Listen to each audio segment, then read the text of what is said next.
From sitting in tanks to fine-tuning Mausers, SDI's Chief Academic Officer Jared McNeely joins us today to talk about education, gunsmithing, and what it takes to thrive in the firearms industry. Welcome to the very first episode of the Sonoran Desert Institute's official firearms podcast called The Gun Rack.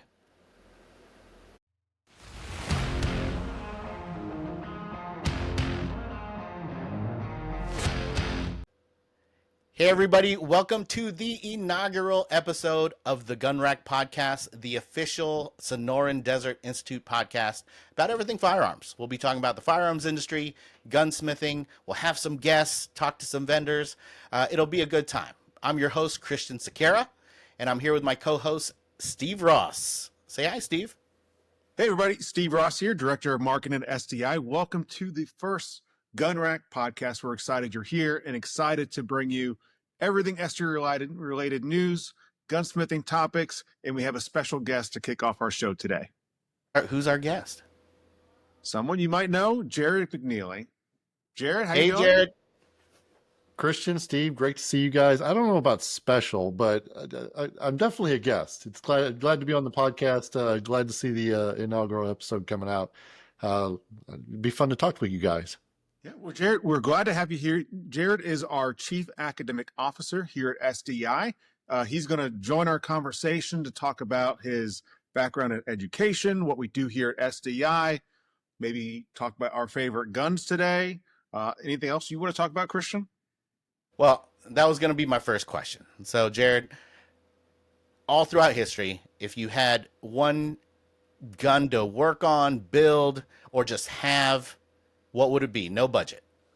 No budget. I think my all-time favorite, and still is my favorite, and I own a couple myself, have built a number of them, is the Mauser 98. I mean, you talk about a bolt gun that can go from something that could be used in the trenches of world wars all the way up to something that can be tuned up to be a high-end, long-range precision gun. There's just something to be said about that. So I've had the opportunity to work on a few different ones. Had the opportunity to put some back together out of just parts. I've had the opportunity to take some of them and sporterize them and customize them and do whatever a customer wanted to them. And it's a lot of fun to work on. Nothing like working on just good old solid steel parts. So, and wood stuff. That gun definitely has some nostalgia to it. But do you see those very often? Not anymore. No. It's one of those changes in the industry over the last probably 15, 20 years. I mean, you think back 20, 30 years ago, you could walk into a hardware store and maybe buy one out of a trash can for 25 or 30 bucks, but not anymore. That you just don't see that anymore. And the ones that you do see out there, if they haven't already been sporterized, most folks are looking to keep them in perfect, pristine military condition, that type of thing. So they really become restoration projects at that point, rather than sporterized projects. So, and they it's dwindling and dwindling and dwindling. You just don't see a lot of them out there. So. And that's probably a topic for a whole nother show of can you still find good deals at your local gun show? I know especially the Mosin is always one of those guns that people are always man, I bought my Mosin for $95, well, that was 20 years ago, now they're selling for $1,000 in some cases. The markets shift, the markets change. I can remember I've got an SKS that I bought 20 years ago for about $100, and you couldn't find one of those nowadays anywhere for that price. Well, maybe you could, but it probably doesn't shoot and has holes all through it and looks like somebody threw it in a river or something, Yeah. Which I've heard you tell people this and other gunsmiths that are getting started out. It kind of makes it harder if you're starting out in this industry and want to go buy guns for practice or to fix up. You got to know what you're looking for now.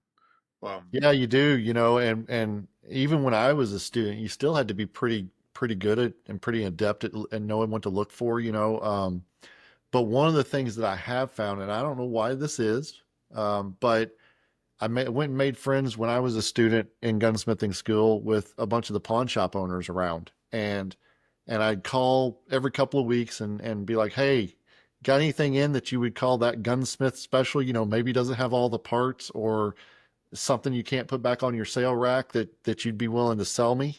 Um, and I came up with a number of projects through school that I went and got that way, you know, to include a Mosin that was just literally a bag of parts. Had to go source some of the ones that were missing, had to go get some that weren't the right version of that Mosin, so on and so forth. So uh, it's an interesting way to do it, and I'm assuming that market's still alive. I haven't looked at it hard in the last probably 5 years, but I'm assuming there's still some of that market out there. Been a while since you walked into a pawn shop. Been a while. Been a while. Yeah. Okay. Yeah. Well, you've been in the industry for a while, you know, starting in school. How long have you been in the industry, and tell us a little bit about your background? Yeah. So uh, I've been in the gun industry since 2010, going through school, that kind of thing. But my background prior to that was in the military. And one of the things I had the opportunity to do in the military, I did not go to Master Gunner School um, uh, because of the wars in Iraq and Afghanistan. That opportunity never solidified for me. But I did get to work alongside some of the Master Gunners and got tasked to do a lot of the work on the 25 millimeters on Bradleys. And so got to tear them down, got to learn about how the parts interact, got to receive some tutelage from these folks that have been through the school and just really enjoyed that. So worked through that, and then obviously working through a couple of combat environments.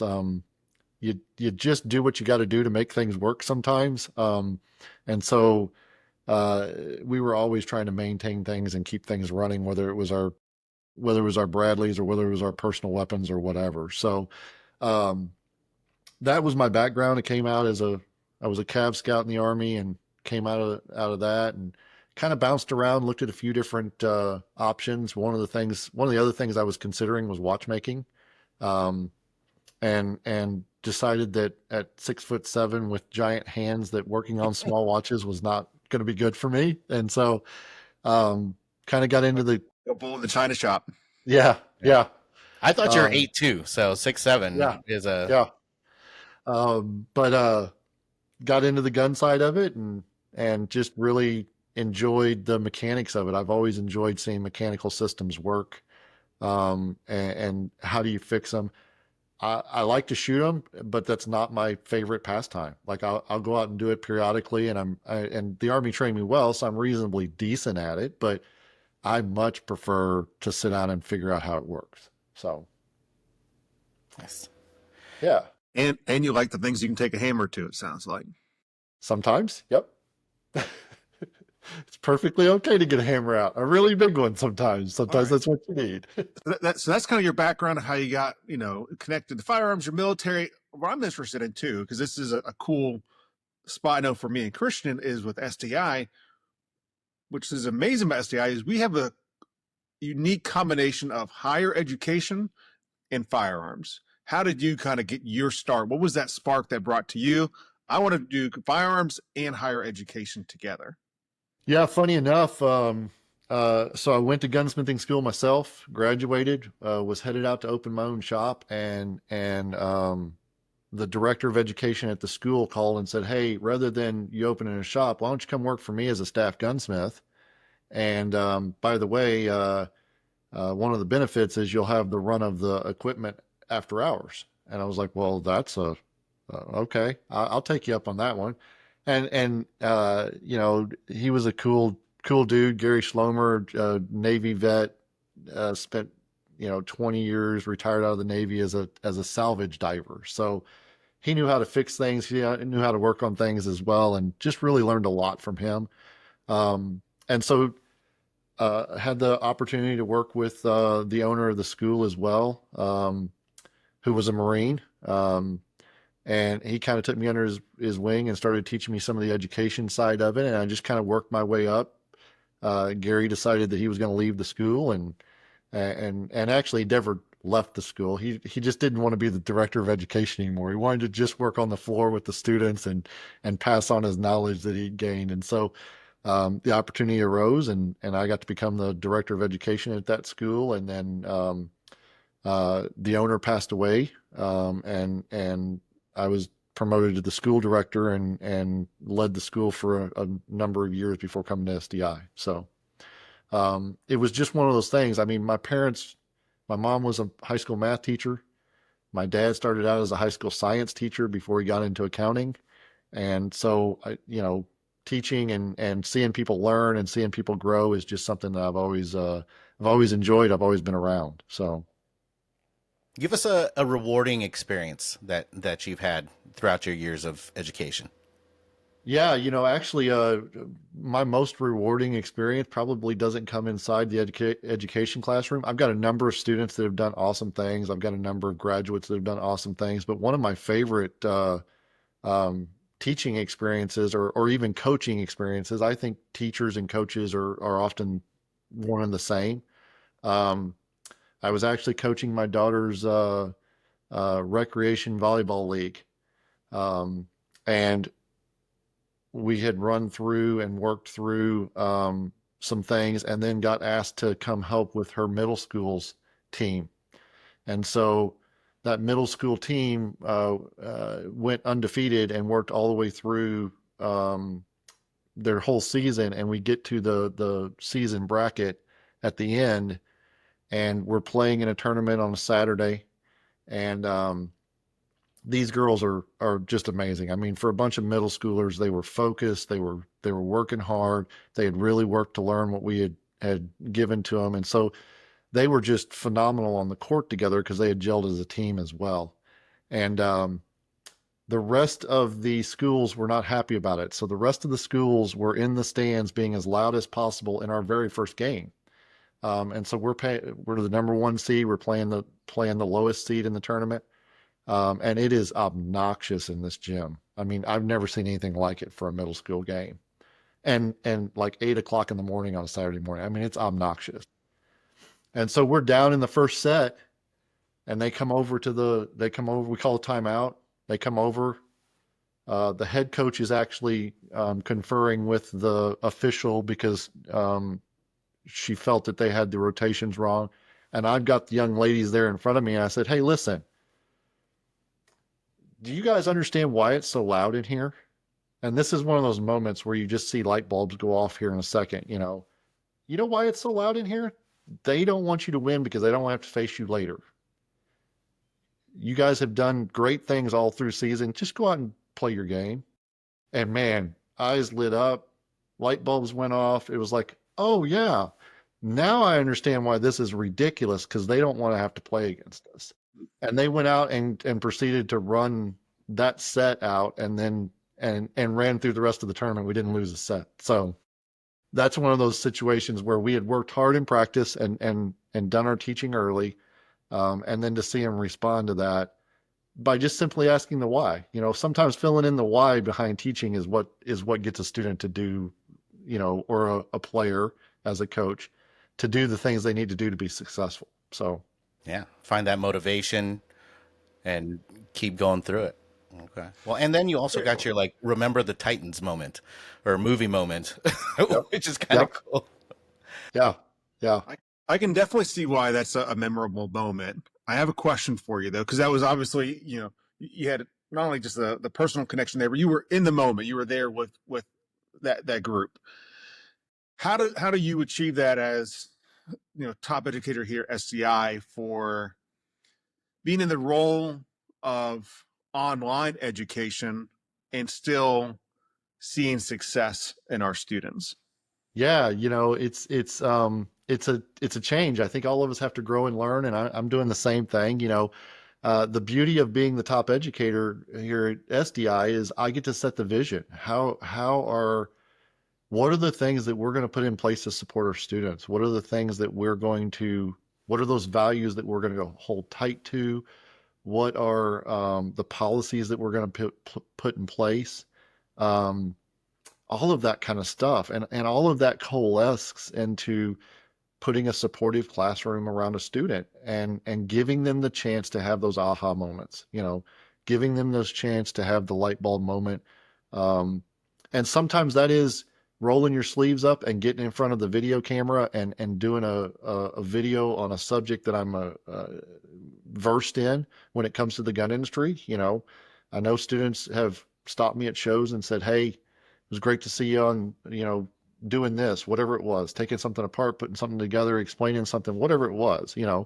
And sometimes that is, making sure that we've got the right policy for our faculty to be able to support our students, or the right technology in place. I mean, all of those things become parts and pieces, and that's where, being at the top of the ladder, you've got to set that vision and understand where we want to go and what we want to do, and put the pieces around it, and realize that it's not static. We always have to be growing. We always have to be changing. We always have to be adapting, because the world's changing around us. I mean, let's go back to the Mauser for $25. Can you ever find one of those again? No. The market's changed, right? So we've got to continue to change as well. All right. So what is something that students may not realize is going on behind the scenes to build, maintain, and keep our curriculum running? Yeah. So the students, I mean, in their classrooms, they fill out end of course surveys. One of the things that we have going on behind the scenes is I have a person that reads through all of those comments and pulls out trends and pulls out analysis on them. And I mean, our students are awesome, because they turn in tons and tons and tons of these end of course surveys, sometimes to the order of 4,000 to 6,000 comments that we get at the end of each month. And so I got a person that's reading through those and then brings that data to us and says, "Hey, by the way, we're seeing this trend. We're seeing this. Hey, the students are having problems with whatever," or, "Hey, the students really like this. Could we recreate this idea someplace else to teach another learning concept?" So that's the type of stuff that you just don't see. I mean, the students fill them out, but they don't see what happens with them in the background, and we're using that to our advantage. So Exactly. it's a good thing. Good. Well, now a lot of folks, they are surprised, sometimes, unless, their admissions rep gave them that expectation. Hey, you're going to have papers to write. You're going to have to read. You're going to have tests to take. And we're an accredited college. We're accredited by the Distance Education and Accrediting Commission. How does that process work, and why is the accreditation process so important? Yeah, that process is very strenuous. First off, it's guided by what the Department of Education lays down for an accreditor to be certified or accredited through the department. And there's a whole process to that. And I'm not even going to purport to tell you that I understand all of it. I've read through it. But there's a lot of nuances, a lot of pieces, a lot of interaction that goes on there. And then the same thing happens with us. Our accreditor has a set of standards. We have to set up our school to follow those standards, meet what they're requiring of us, and work through all of those various standards. And they range everything from, the leadership of the overall institute, down to even how maybe some of the admissions policies are done. It's all of these things and everything in between. And so it really touches the whole kind of gamut of what a student does as they go through school. So the idea there is that if you are willing to be held accountable to that there's a reasonable quality that comes out of it. And so we work hard to meet those things because we feel like it's important. And that should be recognized out in the world that you came from an accredited institution. So, Jared, what always impresses me about you is you have to kind of live with one foot in each of these sides of the industry. Like I said, the education and firearm side, and you have two big federal agencies that you have to deal with: the Department of Education and 2A legislation issues. And I feel like, man, when those always come up, it's always impressive how up to date and aware you are of, oh, hey, this state just made this new ruling. We need to know about this gun platform being banned. you are always up to date on that 2A legislation piece, and it's awesome to see it and hear you talk about it. Yeah, it's interesting, and it's that landscape's changed even in the last 10 years, 15 years as well, especially on the firearm side. And nowadays you're going to see a lot of change in the education side too, with the things that are happening in DC. And so you've got to be willing to dive in and read about it and learn about it and just be willing to change and grow with it. The firearm side, what's happened over the last 15 years is because there's not been a lot of movement by the federal government. The states have jumped in. And the fact that we're an online institution means that we're now dealing with all these states as well. So you've got to be aware of all of that type of stuff. And the other part is to be discerning from the standpoint of some state might do something in the firearms world. Maybe they tell you you've got to have a holster that has a lock on it. I don't know. I'm making something up here, right? Does that affect my students? No. So I want to be aware of that, right? But does it require us to do something as an organization, as a school that's going to support our students? No. A state that puts in a one gun every 30-day buyer type rule or law, that's going to have an effect, especially on my handgun specialist students. So we really want to be aware of those things and then discern which ones are going to have an impact on our students directly as they try to be successful here at school and figure out a path to making them successful. So it's interesting to see those changes and how they've come about and how that's shifted over time. And it gives me something to keep up with, but that flows right back into being a gunsmith, I came out of gunsmithing school. I worked as a staff gunsmith for a number of years, worked as a faculty member and a director of education for a number of years, and worked alongside students, helping them with projects all through those years. And I don't know every firearm model and make and whatever. What I know is there's some base concepts that play in, and then I know how to go research things. There you go. And so getting, making a student write a paper is reinforcing that research, and I've stood across the counter from customers that have walked in and been like, hey, I've got, whatever this make and model is, and it's my pride and joy, and I know everything about it. And I'm sitting there looking at it. Okay, well, it's a blowback with a magazine safety, disconnect safety, and blah. I'm running through my head of this is what it looks like and acts like, and so I understand how it operates, even though I've never seen one. And I'm happy it's your pride and joy, but it doesn't. It's not something that strikes my fancy, But I can still work on it, and that's the key. And I'll tell you, that translates over to students and graduates. We'll link to it. We did a graduate interview at SHOT Show with, his name is Richard from Urban Carry. He develops and builds holsters for them. And he has shared like personal stories where, as he went through the programs at SDI and graduated, he was able to apply those skills directly to his job and said, yep, I'm building a new holster for a platform I may not be 100% familiar with. I can go back to my training and say, oh, I know how this platform on a foundational level works, and I can put those different features and changes into a holster to make sure it fits correctly and it can properly function. Yeah. And that goes for the skills they learn too, using tools, using the mechanical abilities they have, the diagnosis abilities they have, the maintenance abilities that they gain going through school.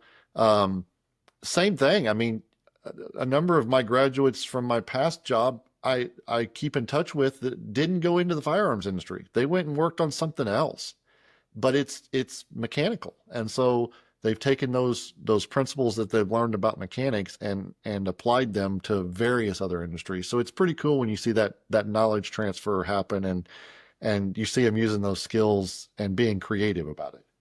Question for you. Is gunsmithing hard? Does someone need to be a firearms expert to get into this field?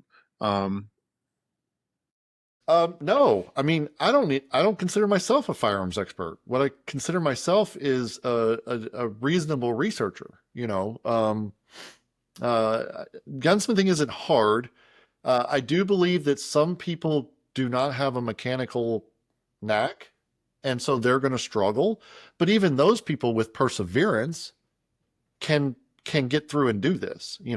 Really, it's a set of steps and basic principles that you need to learn and understand that goes into maintaining anything. I mean, uh, some people would say car mechanics is really hard. Um, I tend to agree with them just because I don't want to work on cars, right? But it is for the person that understands the steps, understands the process. Is it hard? No. Physically demanding, maybe. Um, requires some diagnosis work, maybe. But is it really hard? Probably not, right? Um, and so it's a matter of where that student is and where that perseverance is. But you know, uh, I wouldn't lump myself in there as an expert. I'm learning every day, and some of the best learning have ever done is when I get to talk to one of my students and they say, "Hey, do you know about this?" And well, I've kind of heard about it, but let's go figure it out. Like, let's get together and figure this out. And that's the key to, I think, any of these industries is you got to continue to be a lifelong learner. All right. So, as the big dog, at SDI, what Okay. what are your goals? What are your goals for the School of Firearms Technology? Yeah, probably biggest goal is to continue to just push forward with the mission that we've already got. And I don't have it up here in front of me, so I'm not going to give it to you word by word. But the gist of our mission is that we're going to offer online education that includes hands-on training, right? And so, how do we continue to push both of those pieces? How do we make the online education better? How do we make the hands-on portions better? How do we include more hands-on?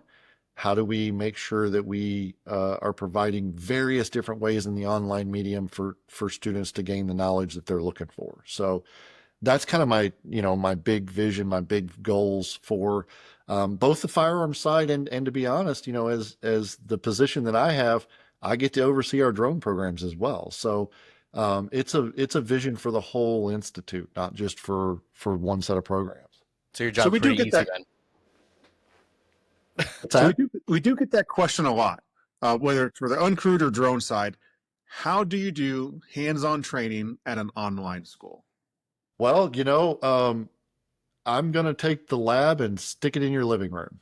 So, and it's such a cool concept. This is one of those things that I think is just amazing, and it is one of the evolutionary steps in education. Uh, the ability with all of the things that we've seen happen in the last 15 years, it's not just online delivery of the curriculum. Okay. Schools have been doing that for 20 or 25 years. All right. The key becomes when you have some of the efforts in shipping and these types of things where you now have the Amazons in the world that are delivering things overnight and our ability to get stuff to people in a very quick and robust fashion has grown so much in the last 15 years that now you have that ability or I have that ability as a CAO for an online institution to say, okay, we want to put a lab kit in front of the student's door in the first week of class. How can we reliably do that? And we've worked that out, and it has to do with not only the online piece, but putting those lab kits, and that's what becomes key of the hands-on piece. If you get a kit of tools and something to work on that is your assignment for a couple of those weeks in a class, or maybe 5 or 6 of those weeks in a class, that's where you're putting the skills that we're getting you the head knowledge on into your hands. And so, pretty cool. And just because it's online and we're sending the lab materials straight to them at home or wherever they're doing their projects, it doesn't mean they're doing it by themselves. What type of support is a SDI student receiving? Yeah. Well, just like we're talking right now, we're all over the country. I think there's 2 different time zones represented at least on this call, right? Would have been a third one had we had our other person that couldn't make it. But we're using this same kind of technology to our advantage. for each class that a student signs up into, they have a faculty member that's assigned, and you've got the same communication pathways that you'd have with anyone else. You've got email, you've got a phone call, you've got maybe even a video call if it's something really tough, you know. So, but you also have some of those static pathways to get some of that feedback, you know. Being able to video yourself doing something and then turn that into your faculty member and have them give you a critique on it or feedback on it, that becomes key, right? And really that's no different than turning that item into your customer. You know, I have talks with students periodically and they're like, I don't understand why we're putting this in front of our faculty member. I was like, well, you got to put the finished project in front of your customer at some point, don't you? And they're like, oh, yeah, I get it. That's my customer. Yeah.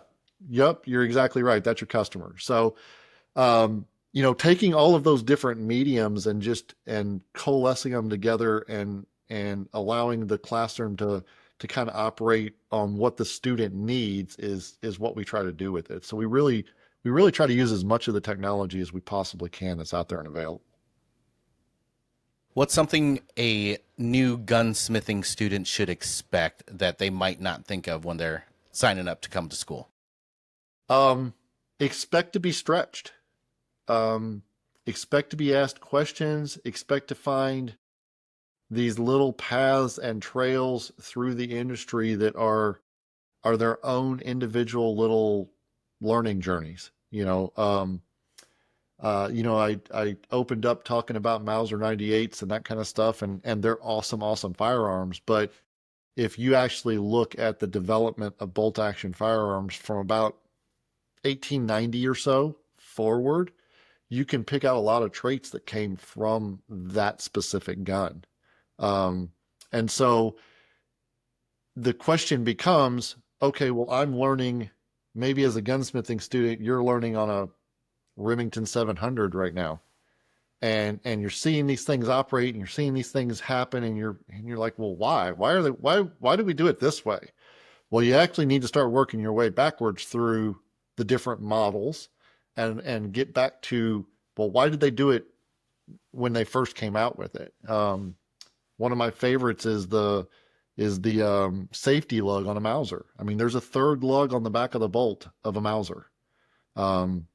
And it was there to protect soldiers in case of a catastrophic failure of the gun, which happens in war. That things happen, right?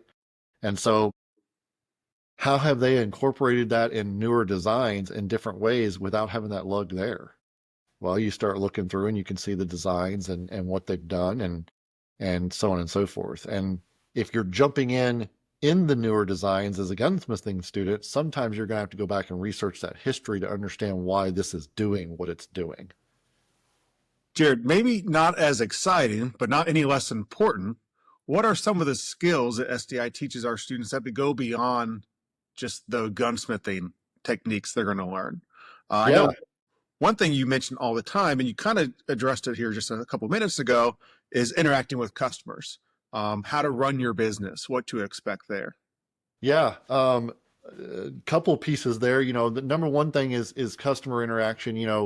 There's so many parts and pieces that go into that, whether that's writing an email or writing a paper for us, whether that's knowing when it's time to pick up the phone and make a phone call to your faculty member, or knowing when it's time to pick up the phone and make a phone call to your customer. Not every job goes perfect. I mean, that's business. Okay. That's working on mechanical things. And so knowing when to pick up the phone and say, hey, by the way, Mr. Customer, I'm not going to hit the deadline I gave you. I've run into a snag. I got to make this change. I found this and there's additional cost, whatever that might be. The quicker you make those decisions and move on, the better off you're going to be in the business world. Right. So, we do some of those things just organically without calling it a customer service class or whatever. We're calling it, hey, turn in a paper, or hey, connect with your faculty member to get this information. So some of those things from the business side of things, and I've seen this with a ton of my students and graduates over the years. They came to be gunsmiths, but the majority of gunsmiths in the world right now, or at least in our country, are running their own business as well. And so, how do we make you a reasonable business owner? Again, I don't know everything about every firearm. Okay, I'm not an expert. I tell you that right away. What I do know is I know enough to go ask the right questions of somebody that's either helping me or of a resource that I'm going out to do research to get the right answers or to get a reasonable path to what I want to do. And so we're going to try to do the same thing with some of the business concepts and that type of thing with them. You know, we want them to understand some knowledge about inventory and what they want to hold and what they don't want to hold and startup costs to a business. What should you buy right away? Well, not everything, because you'll be way in debt that you shouldn't be, you know, um, especially if you don't have a market that supports you using that stuff. So um, we try to walk through some of those principles with them along the way, with some of the various classes we've got and assignments we've got.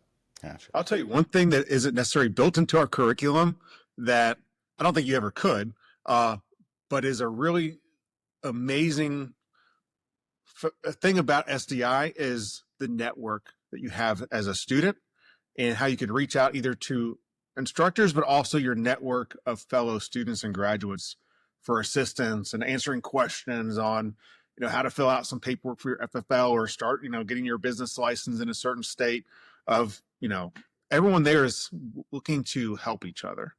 Yeah, yeah. I mean, I still have, and I have heard about other faculty members here at SDI that have this, but I still have students that call me and ask me questions. It's been 10 years since they graduated school. You know, I still have students that call me and say, "Hey, by the way, it's been 10 years, but I finally, you know, that goal of opening my own range and having a gunsmithing shop on it, finally got it done. I finally got through all the hurdles, been working for somebody else. I own my own business now." That's Nice. awesome. You know, that's the stuff you want to hear. But those contacts, that network, it's amazing to interact with those people, and it's just amazing the group of people that's involved there. So, um, uh, build a network while you're here at school. And like you said, there's probably no way to force that, but it organically typically happens. So, I would encourage students as they're coming, build a network. It's going to serve you well. That's one of the biggest pieces of advice that we get when we ask anybody, whether they're, you know, longtime gunsmith, uh, some of the influencers we ask. Let's take a break and talk about something dumb. Okay. If you could change jobs with anybody at SDI, who would it be and why? Oh, that's easy. I'd go back to being the either the program chair or the associate dean of firearms. Like that will be at some point when I decide I've done enough, and I'm ready to just go work on curriculum and with students in the firearm space again. Hopefully SDI will have a spot for me. I thought Um, for sure you're going to say one of our jobs. Yeah, I no, was like, yeah, I no, kind of did that selfishly because I do. I'm the self-proclaimed best job here at SDI yep, since I, you yep. know, I just go network all every week and then do these things. So Yeah, but it's back to passions though. You know, where does your passion lie? I think you enjoy that. You know, I've had the chance to go to shows with you, Christian. It's fun, you know, and you do a good job of networking. My passion truly lies in seeing students really grow and change, and I do things outside of SDI along the same lines. You know, I work in nonprofit organizations that are running programs for various disadvantaged high school kids, that kind of thing. I've worked with church organizations to do different classes around financial learning. I've worked with volleyball teams. I try to find these spots where I can go in and just give people either a little bit of my knowledge or maybe help walk through a framework of something that they can learn and grow in. So it's just where my passion lies. gotcha. Okay, so out of me and Steve, who do you like better? Just, I mean, if you want to answer it, you can answer it. I was just I'll give you my no. poker face. Okay, perfect. All right, Steve, what do you got? Man, so we've talked a little bit about what happens for you before SDI, what's going on with SDI currently. What's in your future for SDI? How do you plan our next stages of curriculum development? Yeah, future is how do we improve programs? What program do we launch next? We're looking at trends. We're looking at where industries are headed. What the overall trend in the nation is. You do that because Jared, you go to SHOT Show with us. You're probably one of the guys at the booth that spends the least amount of time in the booth because you're always out talking to the other manufacturers and industry makers in at the shows. You are always out getting feedback and trying to find the next latest and greatest developments. Yeah, that's key. Feedback's key. I mean, ultimately, the goal here is to make students gunsmiths, and give them a place in the world where they can earn a living, hopefully. Um, and so, if we're not keeping up with those trends, we're not putting students out that can go out and do that. So we want to go look for those trends. We want to find the spots. And then figure out how we put either a program or a learning objective or a new course out that helps support that stuff. And so we've done quite a bit of that over the last couple of 3 years, with started with some of the additional elective classes coming back out after the pandemic was over and supplies allowed us to do it. And then did a change to a ballistics class, introduced a new ballistics class a few years ago. On the introductory side, we launched the handgun specialist program on the firearms side, and then we also dove into the uncrewed side. So we're going to continue to do those things. We're going to continue to look at what the market does, and frankly, we'll continue to look at what the nation and society are looking for. I mean, the other part is where are those gaps? Are there other disciplines and programs we could go into? I mean, we're open to doing that if we can help support students and make them successful, doing it the way we do it, in an online fashion with hands-on training involved. So we'll keep looking at those things and come up with plans to build things out. The one thing is, as you talked about earlier, being governed in the education sector, there's a process to it. So it's not something we can just do overnight. And so even if we see a trend, it may take us a couple of years to get something out to match that trend. So we're also looking for the trends that aren't the flashes in a pan, Okay. So in 2025, and specifically for our industry, firearms, why is it important for someone to have a credential? Yeah, there's two pieces to that answer. Okay. First piece is as employers get to know the different schools and whatnot, they start to realize that there's a level of training that they can drop someone in with a credential at an accelerated jumping off point into their in-house training. Am I going to train somebody as a student in gunsmithing exactly how that employer wants them? No. But can I give them a leg up? Absolutely. And so it cuts down on the cost for the employers to hire those graduates in, because they've got a level of knowledge that they can point back to and say, okay, we can start at an accelerated spot. The other side of that credential piece, though, is the diligence piece of it. And by no means am I a proponent of going out and getting 4-year degrees and master's degrees and all that kind of stuff. But just like military service, one of the things that a lot of employers look for is, have you had the diligence or the fortitude to go through a program and complete it? Whether that's a certificate program, whether that's a master's degree program, it's going to differ depending on the job that you're in. But that credential shows that you've got diligence and fortitude to start something and complete it. And so that gives you a leg up as well when you start to think about it from that aspect. Yeah, with the credential, you can certainly have a leg up. You can stand out.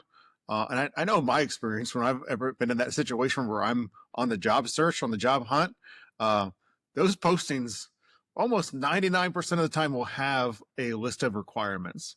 And I've never seen one that says, oh, I watched a video on YouTube. It's usually a bit more advanced than that. Right, right. Well, and the other thing I always encourage there may be a list of requirements there, but you also don't know how big the pool is, and so put your name in the hat. Um, it may be the best growing experience that you've ever had. I mean, I look back on some of my experiences both in the military and as I started out as a gunsmith, and even the gap in between the military and my gunsmithing career. Some of the things that have happened for my progression have simply been because I was willing to say, "Yep, I'll try that." You know, I really didn't go to gunsmithing school looking to be a director of education, a school director, a CAO. I do love it. Don't get me wrong. I found my passion and where I fit, but that was not where I was headed. But I was willing to say, "Huh, I'll try that. That seems interesting." You know, did I meet all of the checkbox? No. Did I meet a lot of them? Yes. Did I learn and grow and gain the knowledge that I needed for the rest of them? Absolutely. And so, you know, being open to going out and trying things is key to it as well. I mean, I think we can say that across the board. Having that drive so success is critical to being successful. You can't just go do one thing and expect to be done at that point. You have to keep going on, find the next thing, find what you like. That makes it a lot easier. But where you start may not be where you end up, but you have to have a plan and a starting point. I think that's a good point for SDI of we are a great place for people looking to take that first step into the industry and then discover where they want to go after they find out and learn more. Yeah, absolutely. I mean, that's one of those great things. It's funny, you know, there's so many niches and pieces through this. I think if I could go and just be a gunsmith for a living, I would want to work in wood stocks and checkering, right?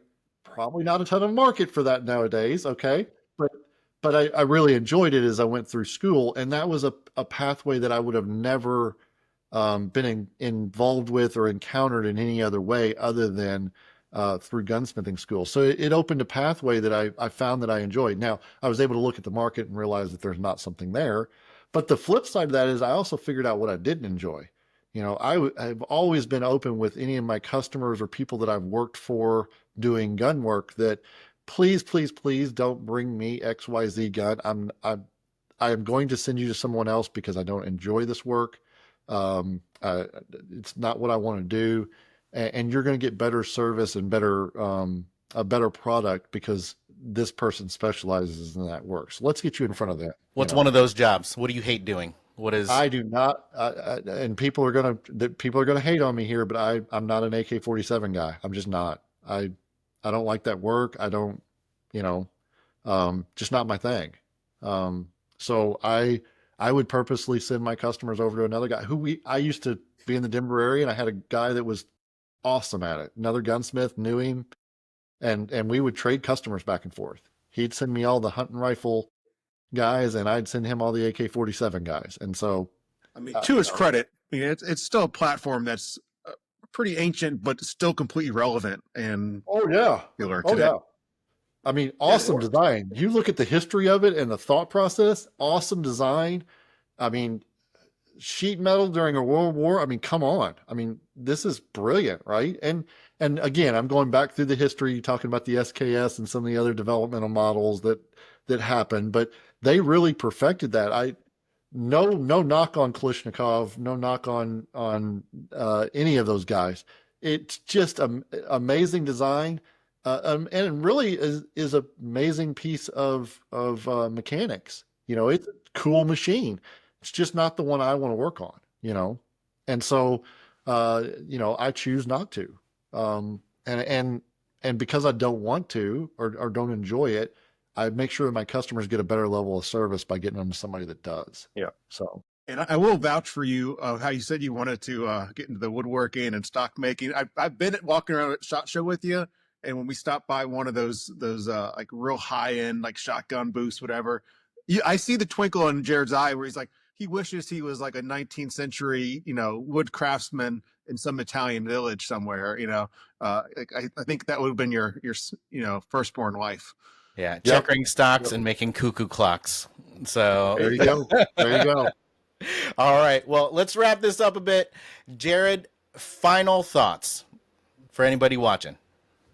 Yeah, I mean, it's the same final thought that you've probably heard me say if you've watched anything else. And that final thought is figure out what you want to do, figure out what you like to do, and then go learn about it. And be willing to grow around it, and that can be anything from a sport to a hobby to your profession. Um, be willing to be a lifelong learner and realize that you don't know everything about something. The minute that you know everything about something, find something else to learn about, right? Because the beauty is the one thing that no one can take away from us is education and knowledge. And so I can have all of my luxuries of the world taken from me, but they can't take what I've learned. So go out and find out what that is and learn about it and get passionate about it. Good piece of advice. Steve, what do you got? Yep. Wow. That's a coming to a wrap already on our first episode of the Gun Rack. Will there be more? We'll be soon to tell. I don't know. We'll have to watch this one, but I think there will be. Jared, thank you for coming on to the show today. I think we'll have you back again if you'll join us. We'll get some other guests and instructors that come on, and thank you again. Yeah, absolutely. Thanks both you guys for having me, and it's fun to see this get out there, and to the students out there and graduates and whatnot, keep learning. Yeah. Well, I mean, I wasn't done. I still haven't given my final thoughts or whatever, but thanks for closing that out, Steve. But my mama always said, you don't know what you want till you know what you can get. And that's what Jared kind of was brought to my mind. So if you're interested in firearms technology, gunsmithing, whatever firearms, check out our website, www.sdi.edu. Our course descriptions are there, program lists. So you might find something that you're interested in that you didn't even know you were interested in. You can request information, talk to one of our admissions reps, go through the processes.